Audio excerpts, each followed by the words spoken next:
คือเขานั้นลวงหลอกตม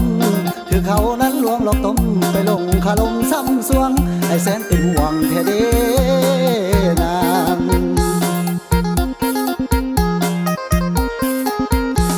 บอกแล้วบอกฟังเลยต้องมานั่งเสียท่า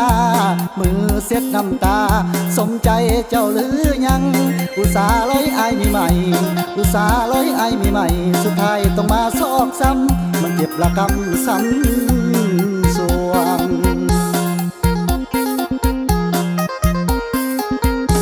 เมียหลวงก็ฮักเกินหอย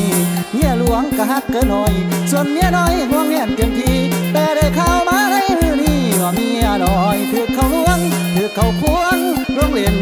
ได้กินอิ่มแล้วกะยาปั่นฝ่าพาหัวใจบักอ้ายได้ยินน้องข่าวพอดีไว้นั่นละนานวลในนี่นาละนานวลในนี่นาเขาป่าเขาไล่มาหาอ้ายยังหักเบิดหัวใจอยู่เด้อน้อง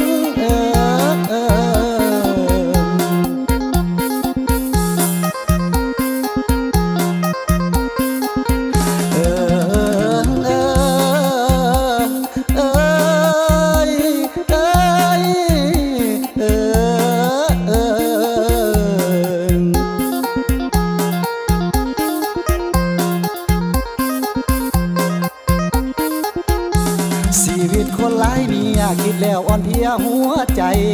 สิเฮ็ดจังใดใจหักน้องนางทั้งสองเมียหลวงก็บ่อยากปล่อยเมียหลวงก็บ่อยากปล่อยส่วนเมียน้อยอยากครอบครองมันเจ็บสมองเดี๋ยวคนสองเมีย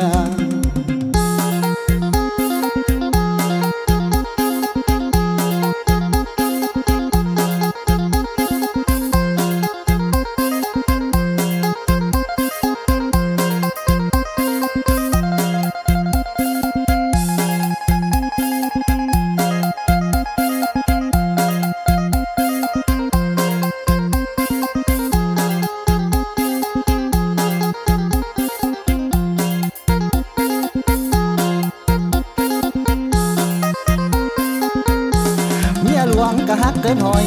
เมียหลวงก็ฮักเกินหอยส่วนเมียน้อยห่วงแน่นเต็มทีแต่ได้ข่าวมาในมือนี้ว่าเมียน้อยถือเขาล้วงถือเขาควงร่วงเล่น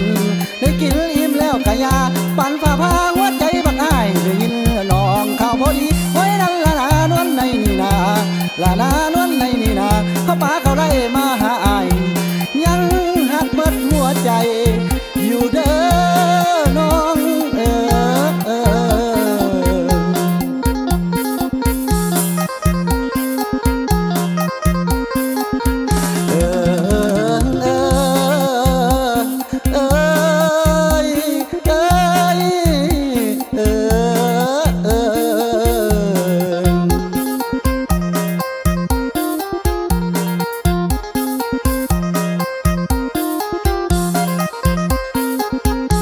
ชีวิตคนหลายเมียคิดแล้วอ่อนเพลียหัวใจ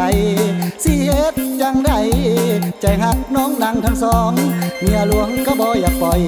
เมียหลวงก็บ่อยากปล่อยส่วนเมียน้อยอยากครอบครองมันเจ็บสมองเดี๋ยวคนสองเมีย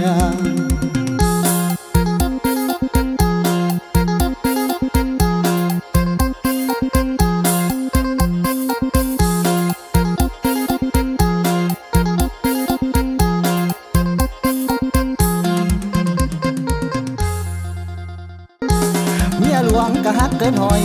เมียหลวงก็ฮักเกินหอยส่วนเมียน้อยห่วงแน่นเต็มทีแต่ได้ข่าวมาในมือนี้ว่าเมียน้อยถือเขาล้วงถือเขาควงร่วงเล่นได้กินอิ่มแล้วกะยาปั่นฝ่าพาหัวใจบักอ้ายได้ยินน้องข่าวพอดีไว้นั่นละนานวลในนี่นาละนานวลในนี่นาเขาป่าเขาได้มาหาอ้ายยังหักเบิดหัวใจอยู่เด้อน้อง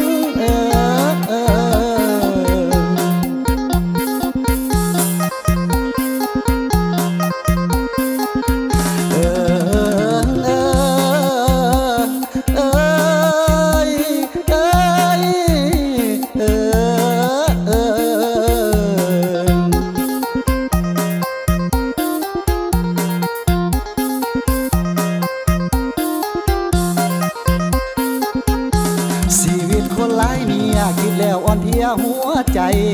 สิเฮ็ดจังใดใจหักน้องนางทั้งสองเมียหลวงก็บ่อยากปล่อยเมียหลวงก็บ่อยากปล่อยส่วนเมียน้อยอยากครอบครองมันเจ็บสมองเดี๋ยวคนสอง